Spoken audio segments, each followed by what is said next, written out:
जिसको हमने थोड़ा सा पीछे छोड़ दिया था।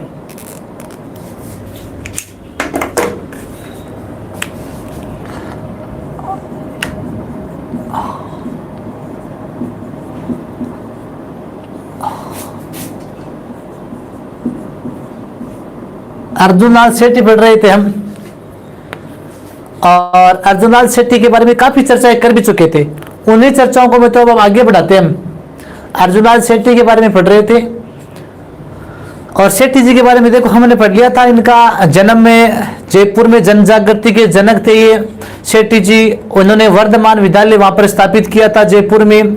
इसके अलावा इन्होंने जयपुर के शासक से कहा भी था कि यदि अर्जुन लाल राज्य की नौकरी करेगा तो भारत माता को गुलामी की बेड़ियों से मुक्त कौन करवाएगा। इसके अलावा जो वर्धमान विद्यालय था उसमें अनेक क्रांतिकारियों को प्रशिक्षित किया गया था। ये सारी बातें हमने पिछले क्लास में चर्चा कर ली थी। ठीक है मित्रों, अब देखिए मित्रों, उसके बाद में 20 मार्च 1913 को अर्जुन लाल शेट्टी के बारे में पढ़ रहे हैं, आगे पढ़ रहे हैं उसी से आगे। 20 मार्च 1913 को एक निमाज हत्याकांड हुआ।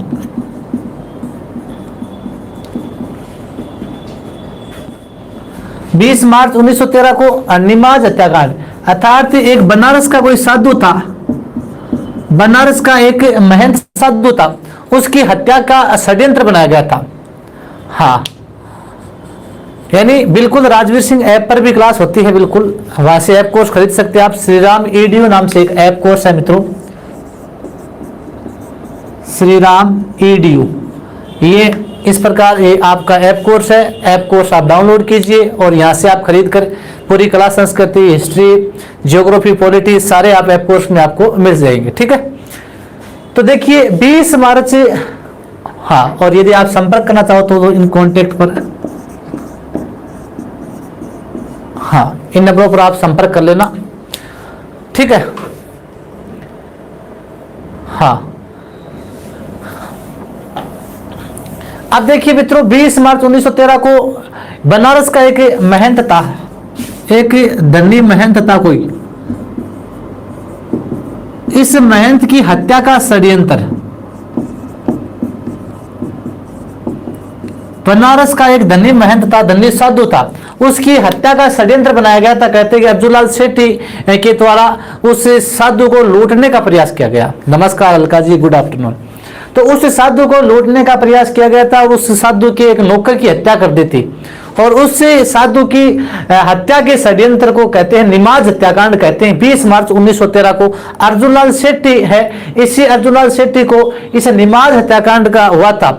इसमें षड्यंत्र में शामिल है ना अंग्रेजों ने किया था। अंग्रेजों ने कहा था कि ये जो निमाज हत्याकांड है उस बनारस के धनी महंत की जो हत्या हुई है वो हत्या किसने करवाई थी? अर्जुन लाल शेट्टी ने। हाँ, अर्जुन लाल शेट्टी ने उसी महंत को पकड़वाया था, उसके नौकर की हत्या करवा दी थी। ठीक है, तो ये आपको ध्यान में रखना है। तो अब देखिए इसी निमाज हत्याकांड के पश्चात इन्हें है 1914 में, 1914 में क्या हुई? जेल हुई थी। हाँ, अर्जुन लाल शेट्टी को है जेल हो गई थी, और जेल होने के पश्चात इन्हें पहले तो जयपुर रखा गया। कहां पर रखा गया? जयपुर में रखा गया। और कहते कि बाद में इनका नाम है वो हार्डिंग बम केस था ना 1912 वाला, दिल्ली वाला, उस हार्डिंग बम केस में भी इनका नाम आ गया था। तो इन्हें जयपुर जेल से मद्रास की जो वेल्लूर जेल है वहां पर भेज दिया। मद्रास की जो वेल्लूर जेल है, जयपुर जेल से है, बाद में कहां पर स्थानांतरित कर दिया इनको? मद्रास की जो वेल्लूर जेल है, उस मद्रास की वेल्लूर जेल में इनको भेज दिया गया था। तो जयपुर जेल में प्रारंभिक रूप में रखा गया, बाद में इन्हें कहां भेज दिया? हार्डिंग बम केस में नाम आने पर इन्हें मद्रास की वेल्लूर जेल में भेज दिया गया। और इस मद्रास की वेल्लूर जेल में मित्रों है जो अर्जुन लाल शेट्टी है, अर्जुन लाल शेट्टी ने 70 दिनों तक अनशन किया था। 70 दिनों तक क्या किया था? अनशन किया था। और जो देश के राजनीतिक इतिहास में सबसे बड़ा अनशन माना जाता है, मद्रास की वेल्लूर जेल में इन्होंने 70 दिन तक क्या किया था? अनशन किया था, जो देश के राजनीतिक इतिहास में सबसे बड़ा, सबसे पहला जो सबसे बड़ा अनशन है वो इन्हीं का माना जाता है। ठीक है, इसके पश्चात मित्रों 1920 में ये जेल से क्या हो गई? रिहा हो गई।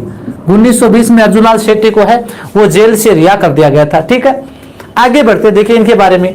जेल से रिहा होने के पश्चात जो शेट्टी जी है मित्रों, वो अजमेर में अपना समय बिताते हैं। कहां पर बिताते हैं? अजमेर में है, अपना समय बिताते हैं।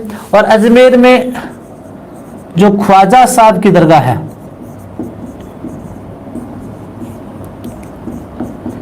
इस ख्वाजा साहब की दरगाह में यहाँ पर बच्चों को शिक्षण कार्य करवाते हैं। बच्चों को शिक्षण कार्य यानी बच्चों को शिक्षण कार्य करवाते हैं। कौन? अर्जुनलाल जी शेट्टी है, वो अजमेर में अपना समय बिताते हैं और ख्वाजा साहब की दरगाह में इनका अंतिम समय बीतता है। मित्रों, यहाँ पर बच्चों को ये क्या करते हैं? शिक्षण कार्य देते हैं और हिंदू मुस्लिम एकता पर बल देते हैं।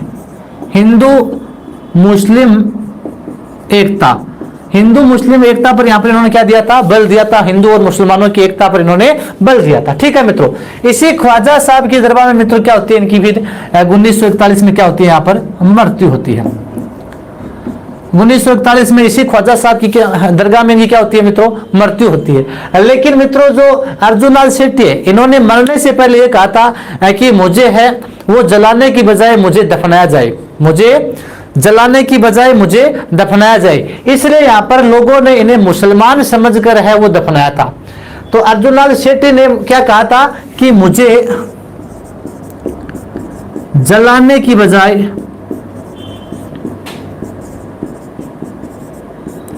दफनाया जाए।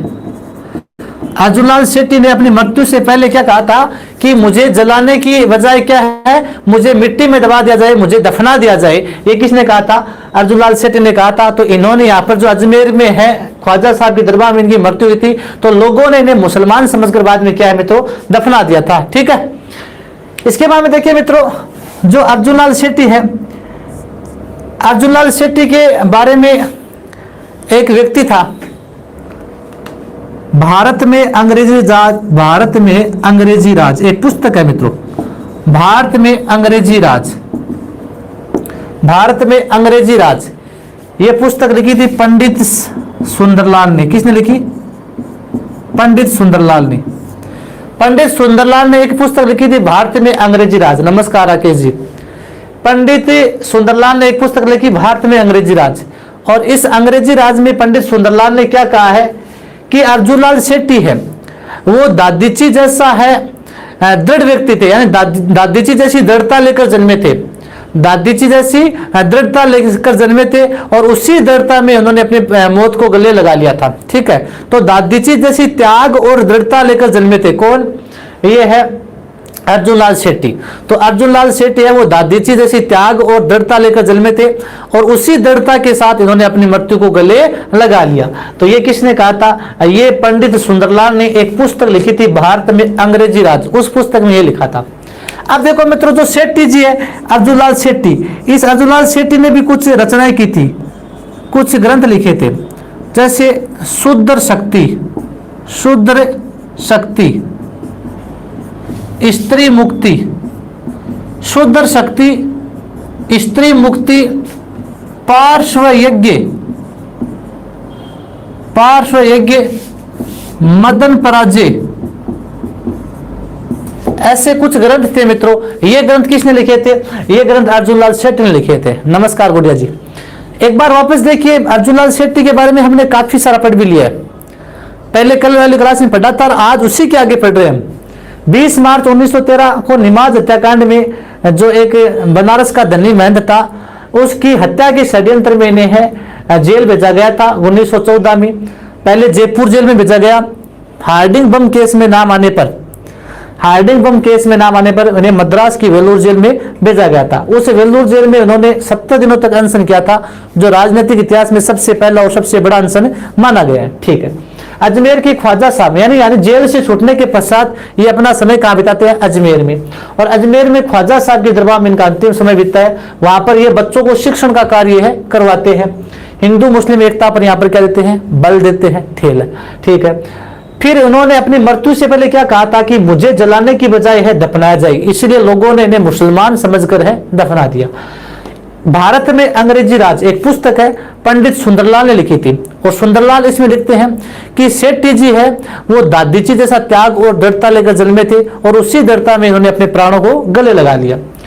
ठीक है, अर्जुनलाल शेट्टी के ग्रंथ देखिए, शूद्र शक्ति, स्त्री मुक्ति, पार्श्व यज्ञ और मदन पराजय, ये ग्रंथ इन्हीं के मित्रों। अब आराम से लीजिए स्क्रीनशॉट।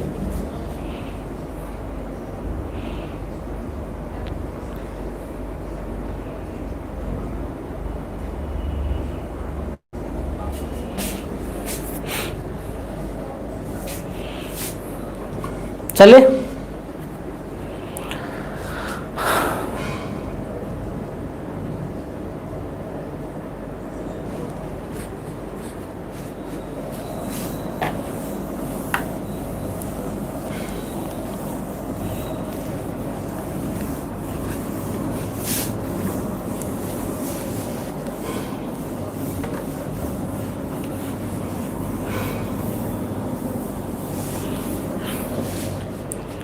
हाँ, अर्जुन लाल शेट्टी के बाद में एक क्रांतिकार आता है केसरी सिंह बारट।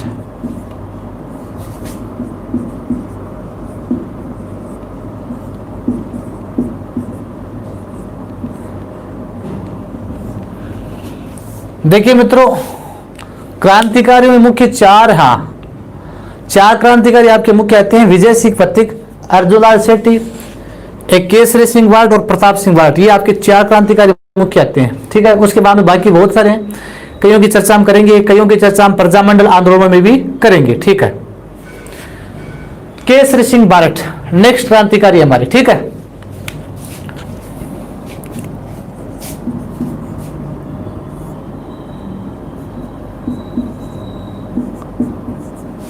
(1872) को इनका जन्म हुआ था।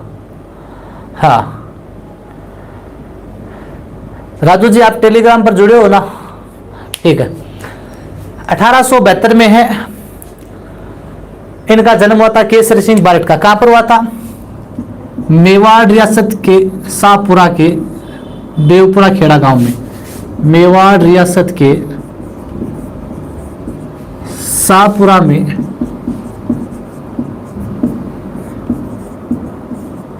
देवपुरा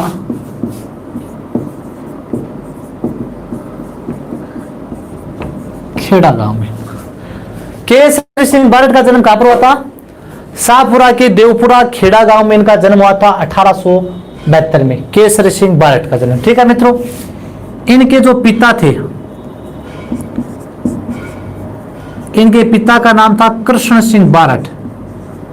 केसरी सिंह बारट के पिता कौन थे?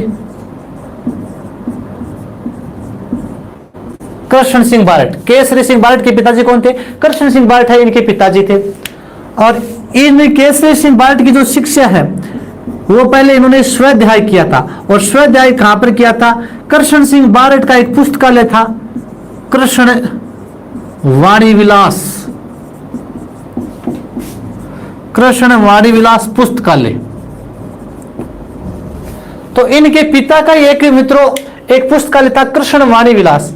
इसे कृष्ण वाणी विलास पुस्तकालय में है ये अध्ययन करते थे, स्वाध्याय करते थे। केसरी सिंह बारट अपने पिताजी के पुस्तकालय में क्या करते थे? स्वाध्याय करते थे। ठीक है मित्रों, अब देखिए मित्रों, जो केसरी सिंह बारट है ये है अपना गुरु किसे मानते थे? राजनीति में अपना गुरु किसे मानते थे?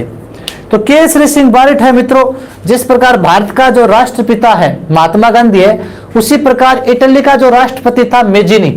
हाँ पूनम जी, 12 बजे वाली क्लास हो गई ना आज। इसी प्रकार मित्रों इटली का राष्ट्रपिता कौन है? मेजिनी। तो इटली के राष्ट्रपिता मेजिनी को अपना क्या मानते हैं? गुरु मानते हैं। इटली के राष्ट्रपिता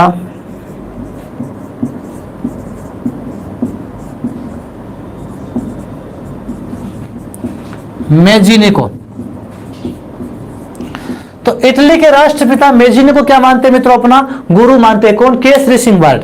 और मित्रों जो मेजिनी है, इस मेजिनी की जीवनी है वो सबसे पहले किसने पढ़ी थी? भारत में बात की जाए तो मेजिनी की जीवनी है मित्रों, जो वीर सावरकर है, उस वीर सावरकर ने इटली के राष्ट्रपिता मेजिनी की जीवनी पढ़ी थी।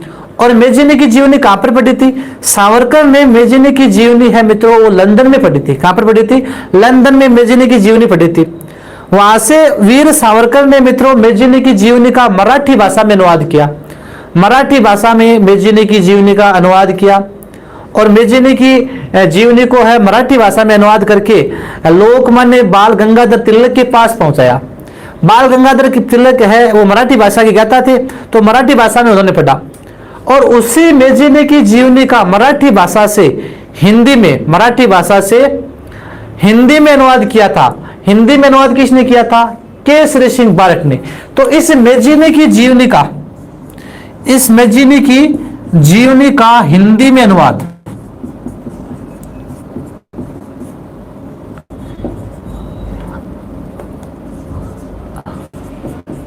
तो मेजिनी की जीवनी का हिंदी में अनुवाद किसने किया था? नमस्कार रेखा जी। मेजिनी की जीवनी का हिंदी में अनुवाद किसने किया था? केसरी सिंह बारट ने किया था। मराठी भाषा से हिंदी में अनुवाद किसने किया था? केसरी सिंह बारट ने किया था मेजिनी की जीवनी का। ठीक है मित्रों, इसके पश्चात देखिए मित्रों, हमें जब साहित्य पढ़ते हैं तो साहित्य में मैंने आपको बताया था एक बार 1903 में मेवाड़ का महाराणा था फतेह सिंह, वह दिल्ली दरबार में भाग लेने के लिए जा रहा था। लॉर्ड कर्जन का जो दिल्ली दरबार लगा था उस दरबार में भाग लेने के लिए जा रहा था। तो इस समय केसरी सिंह बारट ने एक ग्रंथ लिखा था चेतावनीरा चुंगट्या। तो 13 सोरठों का एक ग्रंथ था चेतावनीरा चुंगट्या। तो उस ग्रंथ के माध्यम से मेवाड़ महाराणा के स्वाभिमान को जगाया और इन्होंने मेवाड़ महाराणा फतेह सिंह को दिल्ली दरबार में जाने से रोका था। तो मित्रों, मेवाड़ महाराणा था फतेह सिंह।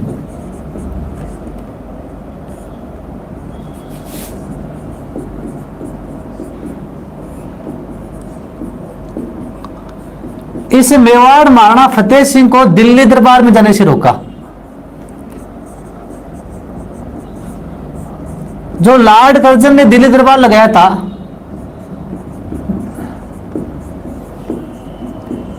लॉर्ड कर्जन ने दिल्ली दरबार लगाया था मित्रों कब? 1903 में। 1903 ईस्वी में जो लॉर्ड कर्जन का दिल्ली दरबार लगा था, उस दरबार में इन्होंने एक ग्रंथ लिखा था, यानी केसरी सिंह बारट ने ग्रंथ लिखा था चेतावनीरा चुंगट्या। चेतावनीरा चुंगट्या अर्थात चेतावनीरा चुंगट्या ग्रंथ के माध्यम से 13 सोरठों का एक ग्रंथ लिखा था। 13 सोरठों का एक ग्रंथ था चेतावनीरा चुंगट्या। कौन सा था? चेतावनीरा चुंगट्या। और इस ग्रंथ के माध्यम से मेवाड़ महाराणा के स्वाभिमान को जगाया और मेवाड़ महाराणा को दिल्ली दरबार में जाने से रोका था। यह प्रश्न कई बार एग्जाम में आ चुका है मित्रों। मेवाड़ महाराणा को दिल्ली दरबार में जाने से रोका था किस लेखक ने? वो थे केसरी सिंह बारट। या किस ग्रंथ को पढ़कर मेवाड़ महाराणा दिल्ली दरबार में नहीं गए थे? तो वो है आपका चेतावनीरा चुंगट्या। या कौन से मेवाड़ के महाराणा थे जो चेतावनीरा चुंगट्या को पढ़ने के पश्चात दिल्ली दरबार में नहीं गए थे? तो वो महाराणा कौन थे? फतेह सिंह। तो 3-4 क्वेश्चन बनते हैं मित्रों, ध्यान रखना। ठीक है, इसके बाद में देखिए जो रास बिहारी बोस है मित्रों, इस रास बिहारी बोस ने जो राजस्थान में सशस्त्र क्रांति है, इस सशस्त्र क्रांति की जो जिम्मेदारी सौंपी थी, वो जिम्मेदारी किसे सौंपी थी? वो जिम्मेदारी केसरी सिंह बारट को सौंपी थी। तो राजस्थान में मित्रों है सशस्त्र क्रांति की जिम्मेदारी। सशस्त्र क्रांति की जिम्मेदारी है मित्रों, अब वो किसे सौंपी थी? रास बिहारी बोस ने केसरी सिंह बारट को सशस्त्र क्रांति की जिम्मेदारी सौंपी थी। और इसे मित्रों केसरी सिंह बारट ने यहाँ पर जनता में जन जागृति पैदा करने के लिए, राजनीतिक अधिकारों से लड़ने के लिए 1910 में वीर भारत सभा की स्थापना की। वीर भारत सभा की स्थापना। और इसी वीर भारत सभा से मित्रों है आपके जो विजय सिंह पथिक जुड़े थे, इसी से गोपाल सिंह खरवा भी जुड़े थे, इसी से अर्जुन लाल जो लाहौरी है वो भी इसी से जुड़े हुए थे। तो कई है मित्रों इसी से जुड़े हुए थे। तो 1910 में वीर भारत सभा की इन्होंने क्या की थी?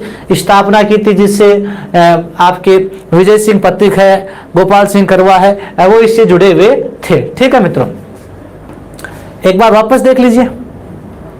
केसरी सिंह बारट 1872 में जन्म हुआ था मेवाड़ में। ठीक है मित्रों, शाहपुरा रियासत के देवपुरा खेड़ा गांव में पिताजी कृष्ण सिंह बारट थे और अपने पिताजी का एक पुस्तकालय था कृष्ण वाणी विलास, उसमें ये स्वाध्याय करते थे। कौन? केसरी बारट। ये अपना गुरु राजनीति में इटली के राष्ट्रपिता मेजिनी को अपना गुरु मानते थे। और इस मेजिनी की जीवनी का मराठी भाषा से हिंदी में अनुवाद किसने किया था? केसरी सिंह बारट ने किया था। ठीक है, हाँ। इसके बाद में मेवाड़ महाराणा फतेह सिंह को 1903 में लॉर्ड कर्जन के दिल्ली दरबार में जाने से रोका था। किसने? केसरी सिंह बारट ने। कौन सा ग्रंथ लिखा था? एक 13 सोरठों का ग्रंथ लिखा था चेतावनीरा चुंगट्या। फिर रास बिहारी बोस ने राजस्थान में सशस्त्र क्रांति की जिम्मेदारी भी इन्हें सौंपी थी। 1910 में इन्होंने वीर भारत सभा की स्थापना की थी। ठीक है मित्रों, आगे बढ़े।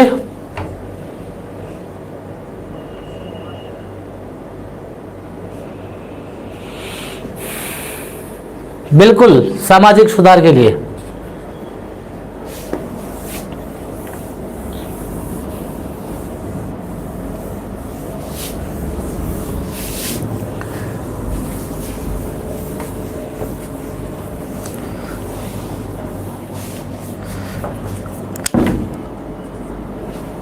आगे देखिए मित्रों, 1912 में एक प्यारेलाल नामक कोई साधु था। उस प्यारेलाल नामक साधु की हत्या के विरोध में और अंग्रेजों से बगावत करने के विरोध में मित्रों है केसरी सिंह बारट को है वो 2 मार्च 1914 को है वो जेल हुई थी। तो 1912 में प्यारेलाल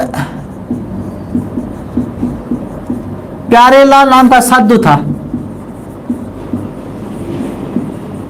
हत्या वह अंग्रेज सरकार के खिलाफ बगावत करने पर, अंग्रेज सरकार के खिलाफ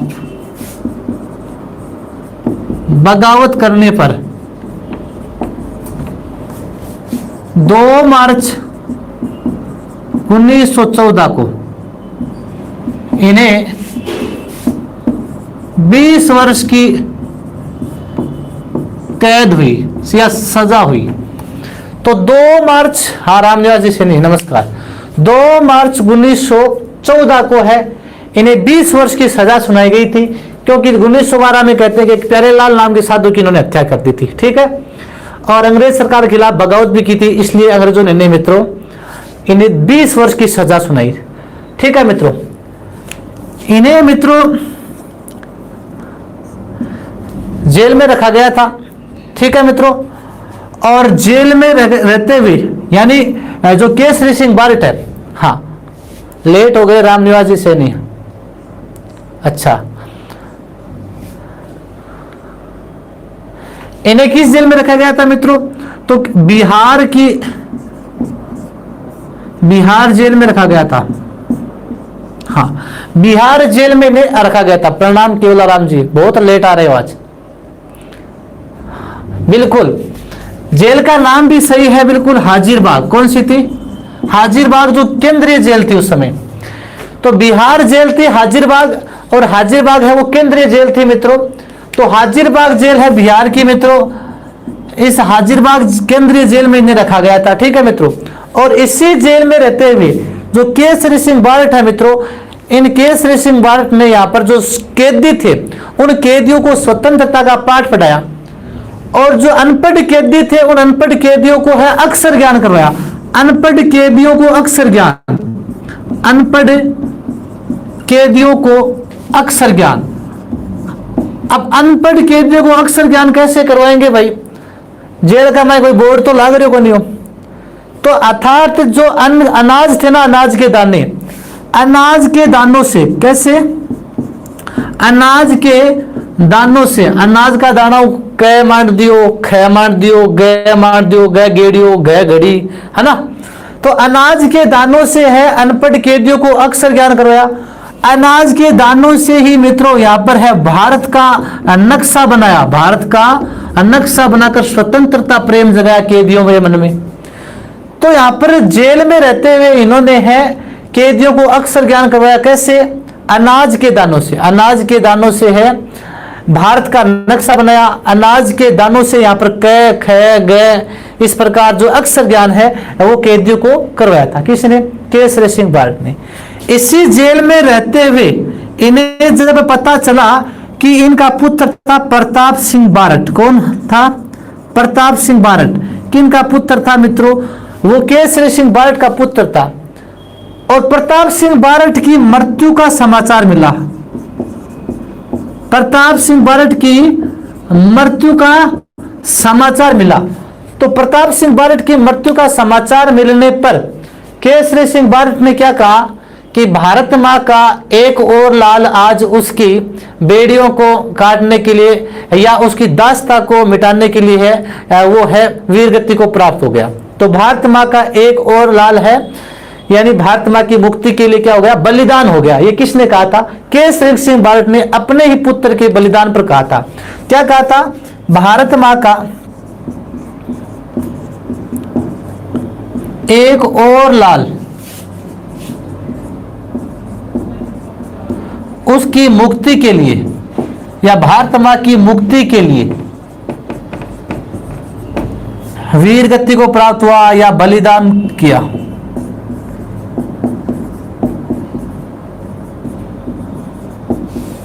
केसरी सिंह बारट के बारे में हम चर्चा करेंगे आगे, बिल्कुल।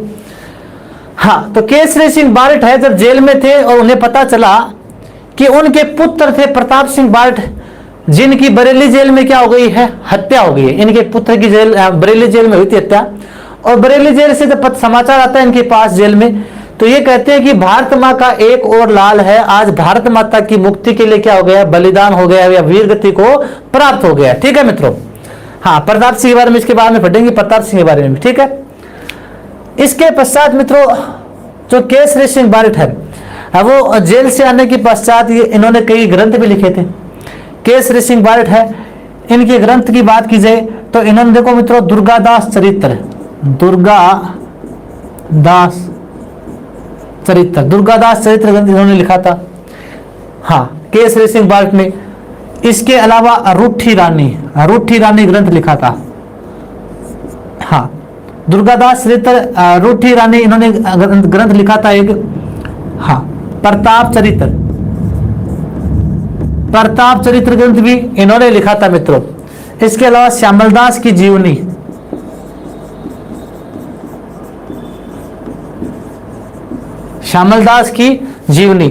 इसके अलावा जसवंत चरित्र, ये सारे ग्रंथ है मित्रों किसने लिखे थे, ये केसरी सिंह बारट ने। चेतावनी चुंगटा भी किसने लिखा था, वो भी केसरी सिंह बारट ने लिखा था। तो ठीक है मित्रों, ये केसरी सिंह बारट होते हैं। एक बार वापस देख लीजिए। 1912 में प्यारेलाल साधु की हत्या के आरोप में अंग्रेज सरकार से बगावत करने पर इन्हें क्या है मित्रों, हाँ, इन्हें है मित्रों 20 वर्ष की क्या हुई थी, कैद हुई थी और बिहार के हाजिरबाग जेल में रखा था। ठीक है। और अनपढ़ कैदियों को अक्षर ज्ञान इन्होंने करवाया था जेल में। अनाज के दानों से भारत का नक्शा बनाया था।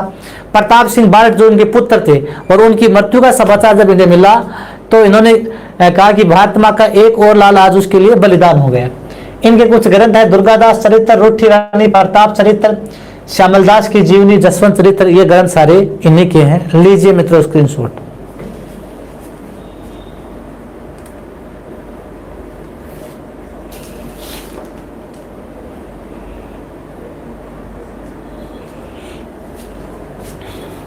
अब हम इनके पुत्र थे मित्रों, इन्हीं के पुत्र थे, उनकी चर्चा करेंगे।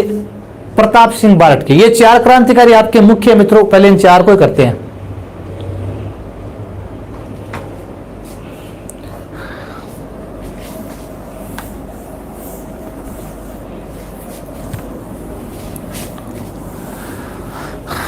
और इसके अलावा मित्रों आपको एक रास बिहारी बोस का कथन भी ध्यान में रखना है।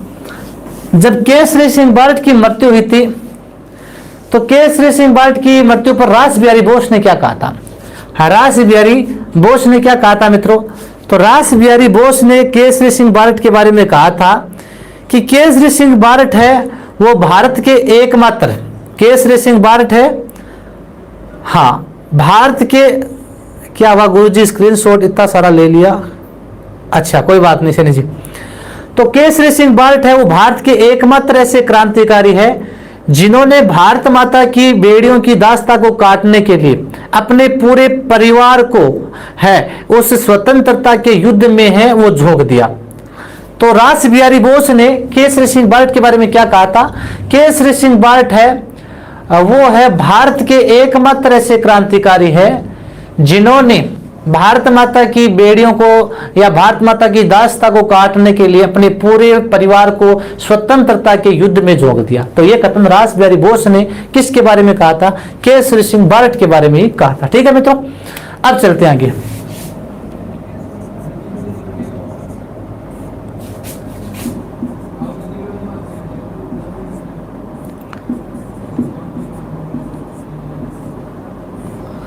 प्रताप सिंह बारट, हाँ बिल्कुल, प्रताप सिंह बारट किसके पुत्र थे मित्रों, केसरी सिंह के पुत्र थे, केसरी सिंह बारट के पुत्र, केसरी सिंह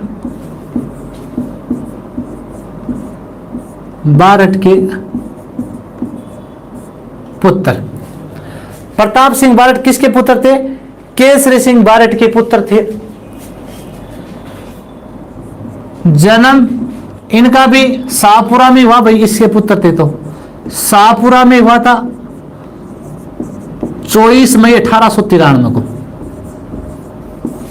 हाँ, 24 मई 1893 को शाहपुरा जो भीलवाड़ा में आता है वर्तमान में। तो प्रताप सिंह बारट है मित्रों, केसरी सिंह बारट के पुत्र थे। 24 मई 1893 को इनका क्या हुआ था मित्रों, जन्म हुआ था शाहपुरा में। ठीक है, और इनके जो गुरु थे मित्रों वो थे मास्टर आदितेंद्र। मास्टर आदितेंद्र, मास्टर आदितेंद्र इनके क्या थे मित्रों, गुरु थे। अर्थात इन्होंने क्रांतिकारी प्रशिक्षण लिया था मास्टर आदितेंद्र से, जो बम चलाने का जो प्रशिक्षण लिया था। आगे हम चर्चा करेंगे प्रताप सिंह बारट के बारे में। तो इनके जो गुरु है मास्टर आदितेंद्र थे, ये भी आपको ध्यान में रखना है। केसरी सिंह बारट के ये पुत्र थे, और इनके जो प्रताप सिंह बारट के चाचा थे मित्रों, चाचा कौन थे मित्रों, चाचा अर्थात केसरी सिंह बारट का भाई। केसरी सिंह बारट का भाई कौन हो गया मित्रों, हाँ बताइए, जोरावर सिंह बारट। कौन था,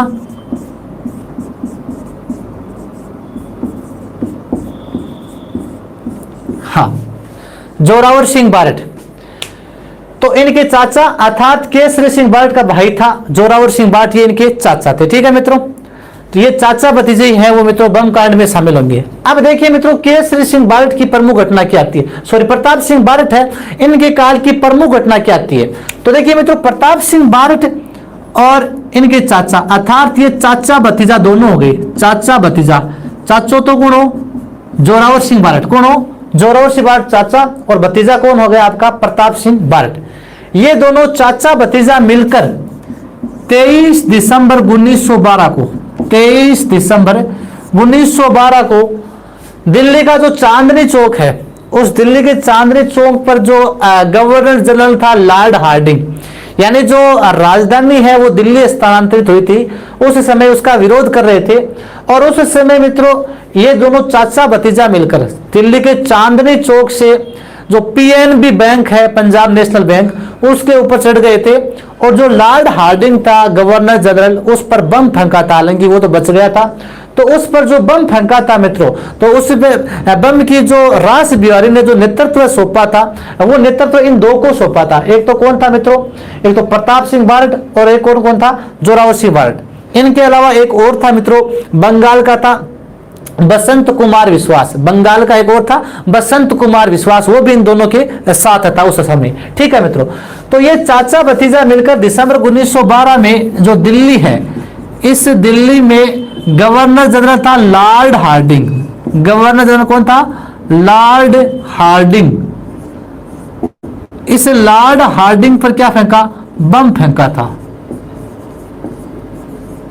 हाँ, इन्होंने मित्रों लॉर्ड हार्डिंग पर क्या फेंका, बम। बिल्कुल, मासूम जी ने बम का चित्र भी बना दिया। अच्छा, तो चाचा भतीजा दोनों ने मिलकर 23 दिसंबर 1912 में दिल्ली के लॉर्ड हार्डिंग पर बम फेंका था। उसके पश्चात दिल्ली पर यानी अंग्रेज सरकार ने पूरी दिल्ली को घेर लिया था, पूरी दिल्ली को बंद कर दिया था, और उसके पश्चात ये दोनों है वहां से निकल जाते हैं। अब देखो, जोरावर सिंह बारट के बारे में आपको ज्यादा नहीं पढ़ना है इसके बारे में, क्योंकि जोरावर सिंह बारट के बारे में आपको इतना नहीं पूछेगा। जोरावर सिंह बारट के बारे में इतना ही ध्यान रखना है, ये इसके है चाचा थे, केसरी सिंह भाई थे, और यहां से निकलने के पश्चात जो जोरावर सिंह बारट है, ये एक साधु के रूप में रहते हैं। जोरावर सिंह बारट है, ये 27 वर्ष तक एक अमरदास साधु के रूप में रहते हैं। अमरदास एक वैरागी साधु था। अमरदास एक वैरागी साधु के रूप में रहते हैं। कौन, जोरावर सिंह बारट, ताकि अंग्रेज उन्हें पहचान नहीं सके, और जो कोटा बूंदी वाला क्षेत्र है, उस कोटा बूंदी वाले क्षेत्र में चले जाते हैं। कौन, जोरावर सिंह बारट। बाकी इनके बारे में ज्यादा नहीं ध्यान रखना है। केसरी सिंह बारट के भाई थे। अपने भतीजे प्रताप सिंह बारट के साथ मिलकर इन्होंने लॉर्ड हार्डिंग पर बम फेंका था। और जो जोरावर सिंह बारट है, ये है बम फेंकने के पश्चात कोटा बूंदी वाले क्षेत्र में रहने लग जाते हैं, और वहां पर ये 27 वर्ष तक एक अमरदास साधु के रूप में, एक साधु का रूप बनाकर वहां पर रहते हैं। ठीक है, अब हम तो प्रताप सिंह के बारे में चर्चा करेंगे, आगे आ जाइए। ठीक है, अब प्रताप सिंह के बारे में चलिए। प्रताप सिंह कहां जाएगा, तो प्रताप सिंह को भी मित्रों इसके पश्चात है 1917 में। 1917 में क्या कर लिया, कैद कर लिया। प्रताप सिंह भी पकड़े गए 1917 में, जोधपुर के पास कहते कि ये पकड़े गए थे, और कैद करने के पश्चात इन्हें 5 वर्ष की क्या सुनाई, सजा। प्रताप सिंह बारट को 5 वर्ष की क्या सुना दी अंग्रेजों ने, यहां पर सजा सुनाई थी। अब देखिए मित्रों, इन्हें जब 5 वर्ष की सजा सुनाई थी, तो ये कौन सी जेल में रह रहे थे? बरेली जेल में रह रहे थे। कौन सी जेल में रह रहे थे? बरेली जेल में। हाँ, बरेली जेल में ये रह रहे थे। कौन? प्रताप सिंह बारट रह रहे थे। अब बरेली जेल का जो जेल का अधीक्षक था वह था चार्ल्स क्लीवलैंड, यानी जेल निदेशक कौन था? इस जेल का जो निदेशक था वो सर चार्ल्स क्लीवलैंड। कौन था? Sir Charles Cleveland. इस बरेली जेल का निदेशक था, अंग्रेज अधिकारी था, सर चार्ल्स क्लीवलैंड। ये चार्ल्स क्लीवलैंड इसके पास इस जेल में आता है और जेल में आकर इस प्रताप सिंह बारट से इस दिल्ली के बम कांड के बारे में है वो जानकारी लेना चाहता है। दिल्ली के बम कांड के बारे में सच उगलवाना चाहता है। और ये चार्ल्स क्लीवलैंड इस प्रताप सिंह बारट से कहता है कि तुम्हारी माँ है वो हमेशा तुझे याद कर करके, तुम्हारी माँ है वो, हाँ, हमेशा याद कर करके रो रही है, हमेशा दिन में पूरे दिन रोती रहती है। उसकी जागीर भी छिन गई है और उसके रहने का भी कोई ठिकाना नहीं है, खाने पाने की उसके पास कोई भी व्यवस्था नहीं है। इसलिए आप यदि हमें बम कांड की सही सही जानकारी दे दोगे तो हम आपको यहां से छोड़ देंगे, आपकी जागीरी दे देंगे और आपकी मां के पास आपको पहुंचा देंगे। ये किसने कहा था? चार्ल्स क्लीवलैंड ने कहा कि तुम्हारी माँ है वो आपको याद कर करके पूरे दिन रोती रहती है, उनकी जागीर छीन ली गई है, वो भूखी रहती है और यदि आप हमें बम कांड के बारे में जानकारी दे दोगे तो हम आपको छोड़ देंगे और आपकी जागीरी भी वापस से दे देंगे। लेकिन प्रताप सिंह बारट है वो एक सच्चे राष्ट्र प्रेमी थे। उन्होंने कहा कि यदि मेरी माँ रोती है तो रोने दो। मित्रों, ये खत्म ध्यान रखना, कई बार पूछ लेते एग्जाम में। यदि मेरी माँ रोती है तो रोने दो। मैं मेरी एक माँ को हंसाने के लिए है हजारों माताओं को नहीं रुलाना चाहता। मैं मेरी एक माँ को हंसाने के लिए हजारों माताओं को नहीं रुलाना चाहता। ये कथन किसने कहा था? प्रताप सिंह बारट ने कहा था। तो ये मित्रों आपको कथन ध्यान में रखना है। प्रताप सिंह बारट ने क्या कहा था?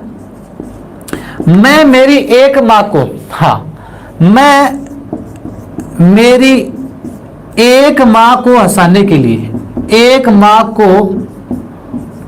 हंसाने के लिए, मैं मेरी एक माँ को हंसाने के लिए हजारों माताओं को नहीं रुलाना चाहता।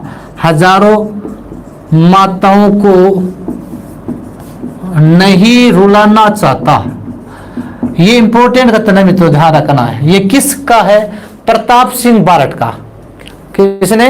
प्रताप सिंह बारट का एक कथन है।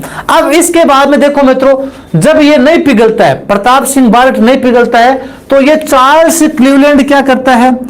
अब इसके मित्रों इसको यातनाएं देनी शुरू कर देता है, इसको यातनाएं देनी शुरू कर देता है, इसकी पिटाई करना शुरू कर देता है। लेकिन फिर भी इसको अनेक यातनाएं दी जाती है और यातनाएं देने के पश्चात भी ये प्रताप सिंह बारट है वो टस से मस भी नहीं होता है। और प्रताप सिंह बारट कहता है कि चाहे आप मेरे है वो टुकड़े टुकड़े करके कुत्तों को भी खिला दे तो भी मैं मेरे पथ से हरगिज भी नहीं हिलूंगा। अर्थात आप मेरे टुकड़े टुकड़े करके कुत्तों को खिला देंगे तो भी मैं है मेरे पथ से हरगिज नहीं होऊंगा, कभी भी मैं सच नहीं बोलूंगा।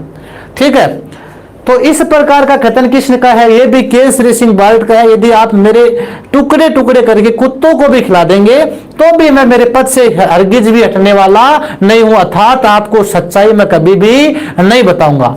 जब ऐसा कहता है तो ये जो सर चार्ल्स क्लीवलैंड था उसको पता था कि अब ये सच्चाई नहीं बताने वाला है, तो जेल में तरह तरह की यातनाएं दी जाती है और तरह तरह की यातनाएं दे जाने के कारण 7 मई 1918 को मित्रों 25 वर्ष की उम्र में है इसकी क्या हो जाती है मित्रों? मृत्यु हो जाती है। मात्र 25 वर्ष का था ये।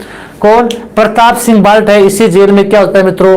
वीर गति को प्राप्त हो जाता है। और अपने पुत्र की मृत्यु पर केसरी सिंह बारट ने कहा था कि आज भारत का एक लाल है वो अपनी भारत माता की दासता को मिटाने के लिए, गुलामी को मिटाने के लिए बलिदान हो गया। ठीक है मित्रों, हाँ, तो इसके बारे में आपको ध्यान में रखना है। 7 मई 1918। इसके पश्चात मित्रों चार्ल्स क्लीवलैंड ने भी इसके बारे में कहा था। चार्ल्स क्लीवलैंड ने भी क्या कहा था प्रताप सिंह बारट के बारे में कि मैंने आज तक, हाँ, एम आर कलवा जी पूछ रहे यातनाएं क्या होती है? मार करवा जी मतलब पिटाई, एक तरह से बोल दो आप, जेल में तरह तरह से उनकी पिटाई करना, अलग अलग प्रकार से डंडे बरसाना, सरिये बरसाना, ठीक है।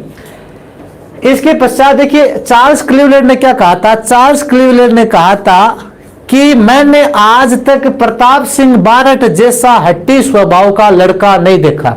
मैंने आज तक प्रताप सिंह बारट जैसा हट्टी स्वभाव का और बलिदानी लड़का मैंने आज तक ही नहीं देखा। ये किसने कहा था? सर चार्ल्स क्लीवलैंड ने कहा था, ठीक है।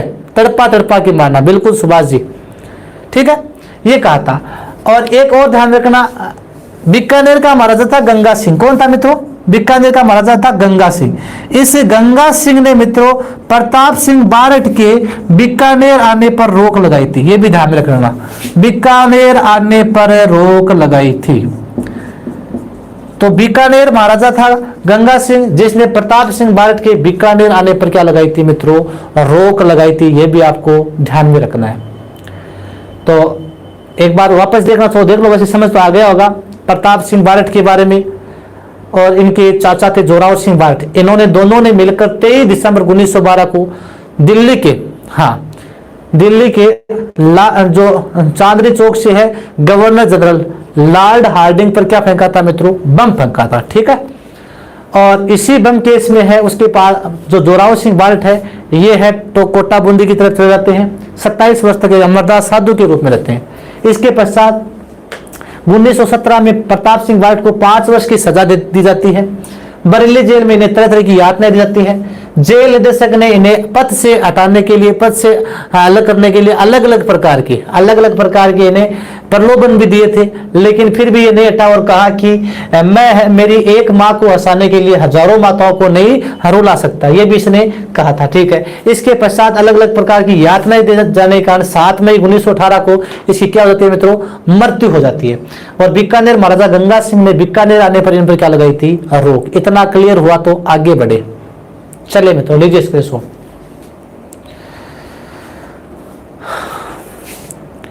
15 मिनट और आपकी 2-3 क्रांतिकारी और कर लेते हैं।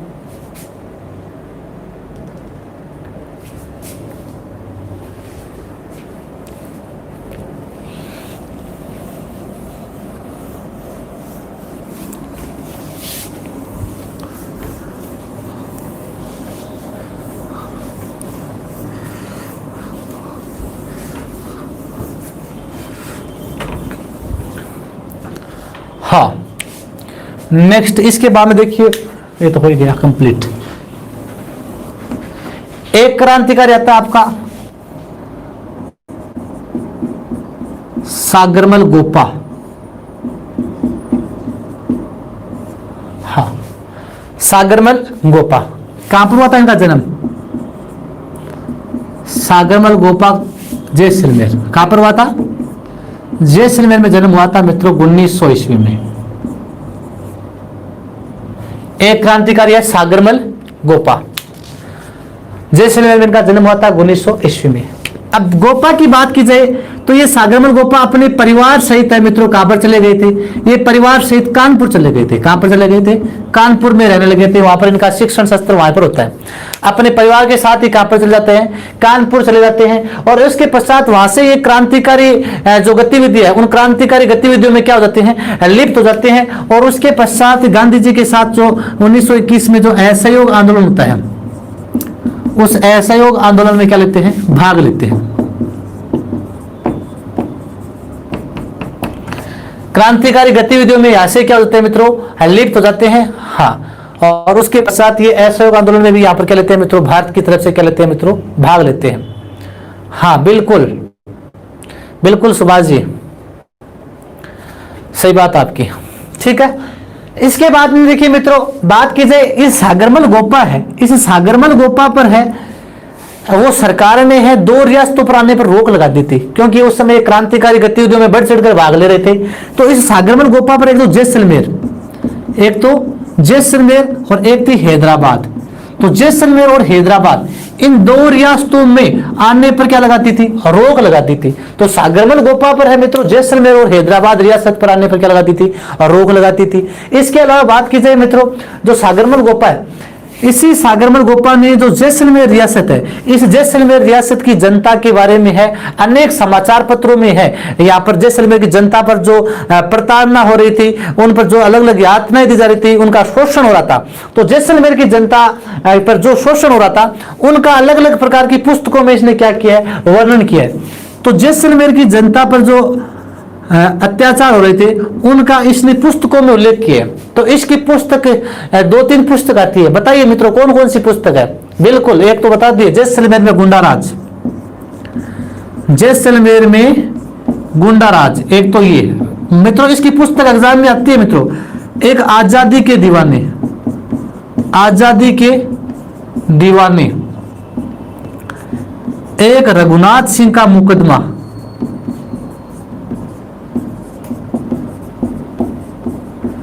रघुनाथ सिंह का मुकदमा। तो जैसलमेर में गुंडाराज, आजादी के दीवाने, रघुनाथ सिंह का मुकदमा, ये सारी पुस्तकें किसके है, सागरमल गोपा की। और इन पुस्तकों के माध्यम से जैसलमेर में जो है यहाँ पर शासकों के द्वारा, अंग्रेजी सरकार के द्वारा यहाँ पर जनता पर जो यहाँ पर शोषण होता था उनका क्या किया गया है, उल्लेख किया गया है। ठीक है, इसके अलावा देखिए मित्रों इसने इनके अलावा 1915 में जैसलमेर में सर्वहितकारी, जैसलमेर में ही सर्वहितकारी वाचनालय की क्या की, स्थापना की। सागरमल गोपा ने 1915 में जैसलमेर में सर्वहितकारी वाचनालय की क्या की मित्रों, स्थापना की थी। ये भी आपको ध्यान में रखना है। ठीक है, आगे बढ़ते देखिए मित्रों, जैसलमेर का महाराजा था मित्रों जवाहर सिंह। जैसलमेर का महाराजा कौन था उस समय, जवाहर सिंह।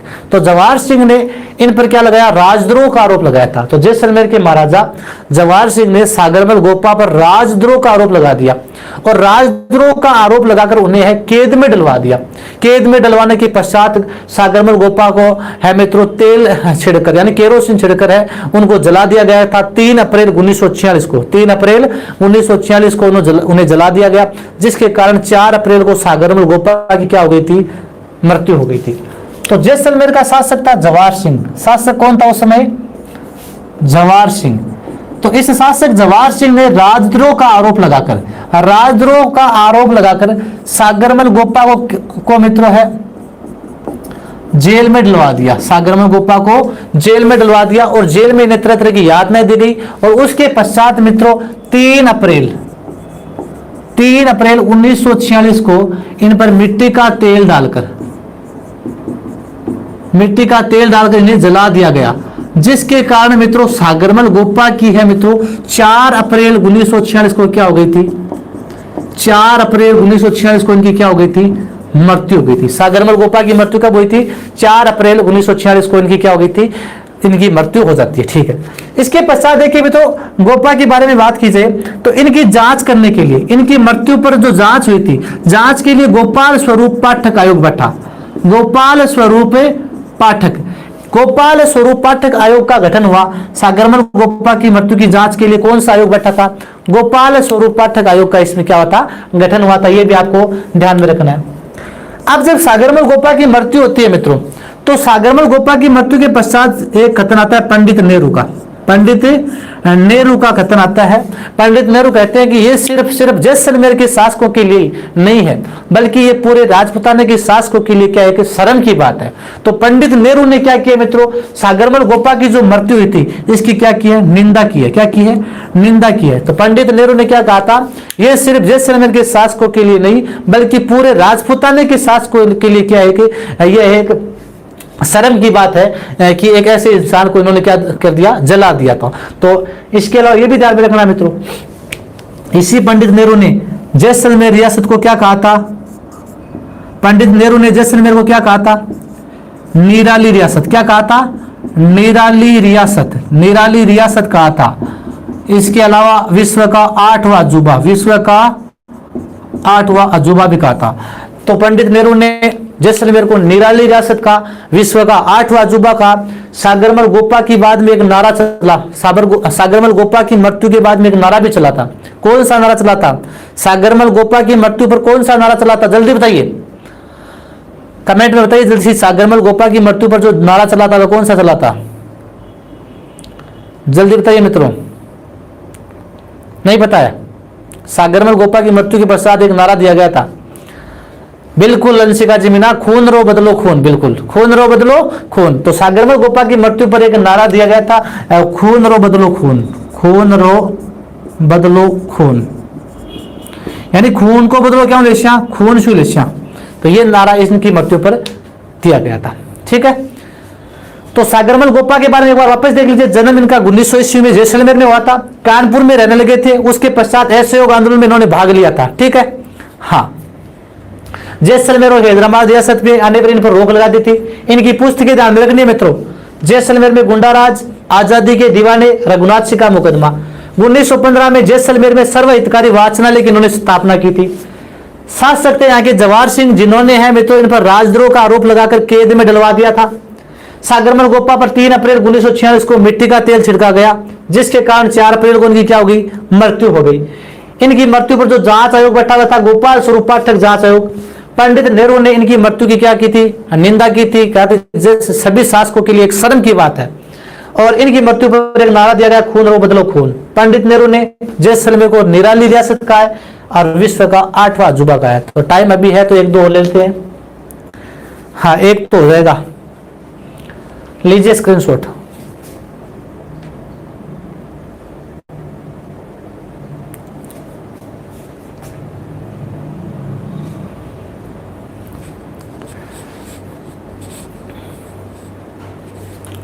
एक दो और कर लेते, देखिए मित्रों हो जाएगा।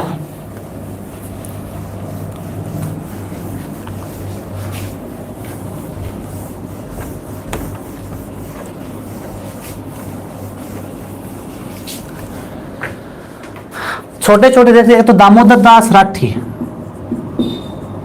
दामोदर दास राठी, दामोदर दास राठी, हाँ, ये कहां के थे मित्रों? इनका जन्म मित्रों पोखरण में हुआ था। कहां पर हुआ था? पोखरण, और पोखरण पड़ता है जैसलमेर में। दामोदर दास राठी का जन्म कहां पर हुआ था मित्रों? पोखरण जैसलमेर में। ठीक है मित्रों, और दामोदर दास राठी है मित्रों, इनकी जो कर्म स्थली थी वो राजस्थान का ब्यावर क्षेत्र था, ब्यावर अजमेर, ब्यावर अजमेर, हाँ, ब्यावर अजमेर में है इनकी क्या रही थी, कर्म स्थली रही थी। ठीक है, इसके पश्चात देखिए मित्रों, दामोदर दास राठी के बारे में बात करें तो इन्होंने मित्रों क्रांति के समय, इस समय है मित्रों दामोदर दास राठी, इनका जन्म 1884 में हुआ था। ध्यान रखना, 1884 में इनका जन्म हुआ था। इन्होंने क्रांतिकारी गतिविधियों के लिए, क्रांतिकारी गतिविधियों के लिए है यहाँ पर है ब्यावर क्षेत्र में काफी सहायता की थी, और रास बिहारी बोस को इन्होंने सहायता दी थी। 3000 सशस्त्र क्रांतिकारी इन्होंने तैयार करवाए थे। तो 3000 सशस्त्र क्रांतिकारी,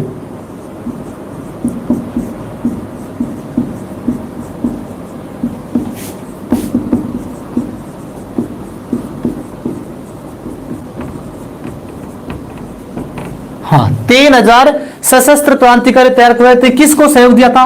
रास बिहारी बोस को। तो अर्थात अजमेर मेरवाड़ा क्षेत्र में रास बिहारी बोस को इन्होंने सहायता दी थी। 3000 सशस्त्र क्रांतिकारी है मित्रों, इन्होंने एक जगह एकत्रित किए थे।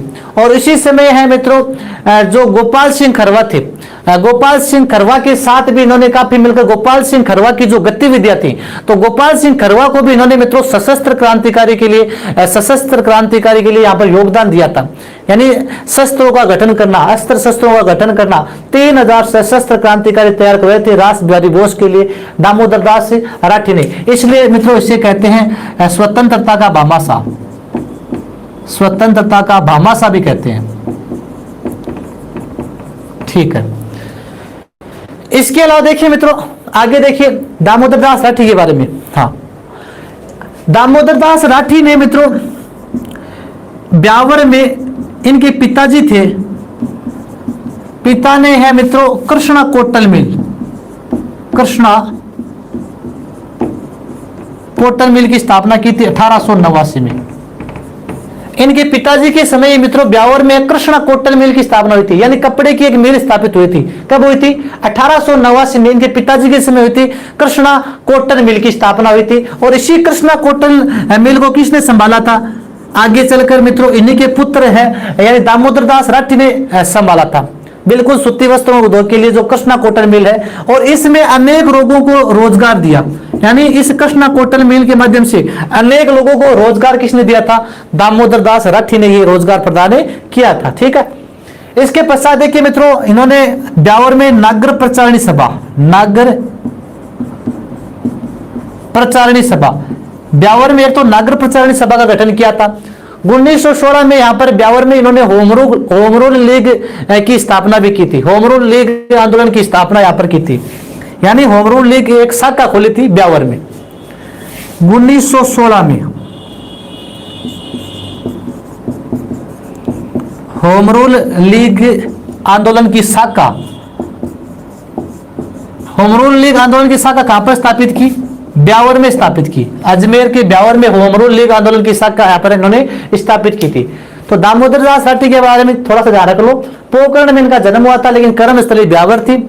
इन्होंने 3000 सशस्त्र क्रांतिकारी तैयार हुए थे, रास बिहारी बोस का सहयोग किया था। और ब्यावर में अपने पिता के समय कृष्णा कोटल मिल की स्थापना हुई थी 1889 में। उसी कृष्णा कोटल मिल को इन्होंने संभाला था, अनेक लोगों को इसमें रोजगार प्रदान किया था।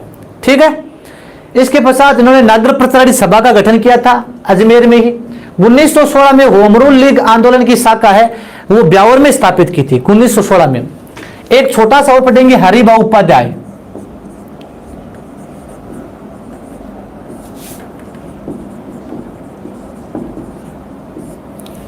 हरिभाऊ उपाध्याय एक और देखते हैं मित्रों। हरिभाऊ उपाध्याय की बात करें तो इनका जन्म तो मित्रों वैसे ग्वालियर में हुआ था। कहां पर हुआ था? इनका जन्म ग्वालियर में हुआ था 1893 में। 1893 में ग्वालियर में इनका जन्म हुआ था। हाँ, ग्वालियर में जन्म हुआ था किसका? हरिभाऊ उपाध्याय का। इनकी जो कर्मस्थली है वो राजस्थान थी। कर्मस्थली क्या थी? राजस्थान, मुख्यतः जो अजमेर वाला क्षेत्र है। हरिभाऊ उपाध्याय को 3 नामों से जानते हैं मित्रों। हाँ बिल्कुल, खीमराज रट स्टार बॉय, बिल्कुल व्यापार के लिए आए थे यहाँ पर। हरिभाऊ उपाध्याय है मित्रों, इन्हें एक तो सर्वोदय नेता कहते हैं। महिला शिक्षा का प्रसार किया था, इसलिए इन्हें गांधीवादी नेता कहते हैं। गांधीवादी नेता कहते हैं, सर्वोदय नेता कहते हैं, दास साहब भी नहीं कहते हैं। तो इनके उपनाम देखो, सर्वोदय नेता, गांधीवादी नेता और दास साहब, ये सारे के सारे उपनाम किसके मित्रों? हरिभाऊ उपाध्याय के ये सारे के सारे नाम है। ठीक है मित्रों, इनके संदर्भ में देखो सबसे इंपॉर्टेंट बात क्या है कि इन्होंने हटुंडी में, हटुंडी कहां पड़ती है? अजमेर में। हटुंडी कहां पड़ती है? अजमेर में। हटुंडी में महिला शिक्षा सदन की स्थापना की।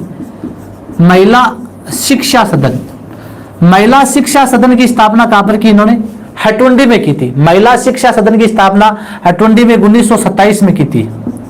महिला शिक्षा सदन की स्थापना हटुंडी में 1927 में की।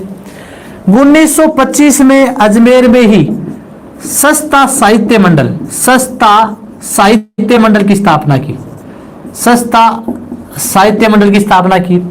इसके अलावा अजमेर में यहां पर महिला शिक्षा सदन के साथ गांधी सेवा आश्रम की स्थापना की। गांधी सेवा संघ, गांधी सेवा आश्रम की स्थापना की। गांधी सेवा संघ, गांधी सेवा आश्रम की स्थापना अजमेर में इन्होंने ही की थी। ठीक है मित्रों, इसके अलावा मित्रों इन्होंने वाराणसी या जो काशी है उस काशी से एक पत्रिका निकाली, औदुंबर। कौन सी पत्रिका निकाली? औदुंबर पत्रिका। औदुंबर पत्रिका कहां से निकाली? काशी से। और अजमेर से कौन सी निकाली मित्रों? अजमेर से इनके आती है देखो नवजीवन पत्रिका। कौन सी आती है? नवजीवन अजमेर से आती है। कर्म भूमि आती है, त्याग भूमि आती है। और ये एग्जाम में पूछा गया मित्रों, त्याग भूमि जो पत्रिका थी, इस त्याग भूमि का है इसके प्रकाशक कौन थे? तो त्याग भूमि किसकी थी मित्रों? ये एग्जाम में पूछा गया, हरिभाऊ उपाध्याय की थी। त्याग भूमि किसकी थी? हरिभाऊ उपाध्याय की थी। ठीक है, हाँ तो ये भी आपको ध्यान में रखना है। इसके अलावा इसकी पुस्तक आती है, तो पत्रिका थी। पुस्तक कौन सी थी? बापू का आश्रम। कौन सी थी? बापू का आश्रम। हाँ, ध्रुवावल, बापू का आश्रम ध्रुवावल, ये इनकी क्या थी? हाँ पुस्तक थी। तो ये इनकी पुस्तक थी, बापू का आश्रम था, ध्रुवावल था। तो ये इनकी कुछ पुस्तकें भी थी। तो ये भी आपको ध्यान में रखना। ये किसकी पुस्तकें थी? हरिभाऊ उपाध्याय की पुस्तकें थी। जन्म ग्वालियर में, कर्मस्थली राजस्थान, ये ध्यान रखना, ठीक है। मुख्यतः अजमेर। इनके उपनाम सर्वोदय नेता, गांधीवादी नेता, दास साहब। ये इंपॉर्टेंट है मित्रों। हटुंडी में महिला शिक्षा सदन की स्थापना किसने की? हटुंडी में महिला शिक्षा सदन की स्थापना किसने की थी? हरिभाऊ उपाध्याय ने की थी। 1925 में यहाँ पर सस्ता साहित्य मंडल की स्थापना की थी शिक्षा के प्रसार के लिए। शिक्षा के प्रसार के लिए अजमेर में 1925 में सस्ता मंडल की स्थापना की थी, ठीक है मित्रों। इसके पश्चात काशी से औदुंबर पत्रिका निकाली। अजमेर में नवजीवन, कर्म भूमि, त्याग भूमि, यह पत्रिकाएं निकाली। पुस्तक बापू का आश्रम है, दुर्वावल है, एक और आती है इनकी सर्वोदय की बुनियाद, लिखो तो लिख लेना, सर्वोदय की बुनियाद, वो भी इसी की पुस्तक है। और 1966 में इन्हें पद्मश्री अवार्ड भी मिला था। हाँ, तो युग धर्म है, युग धर्म भी आती है, सर्वोदय की बुनियाद, युग धर्म और सर्वोदय की बुनियाद, ये दो पुस्तक और है, युग धर्म और सर्वोदय की बुनियाद, ये भी इनकी पुस्तक आती है। 1966 में इन्हें पद्मश्री अवार्ड भी मिला था। तो मित्रों ये आज होगा आपका हरिभाऊ उपाध्याय। कल मित्रों मुख्य मुख्य 2-4 और पढ़ेंगे जो मुख्य मुख्य है, बाकी जो बचेंगे उनको हम प्रजामंडलों में पढ़ लेंगे। कल कुछ महिलाओं की भी चर्चा कर लेंगे, भाई सभी पुरुष ही थोड़े पढ़ेंगे, कुछ तो इनका भी योगदान था, तो कुछ महिलाओं के बारे में भी पढ़ लेंगे कल, है ना।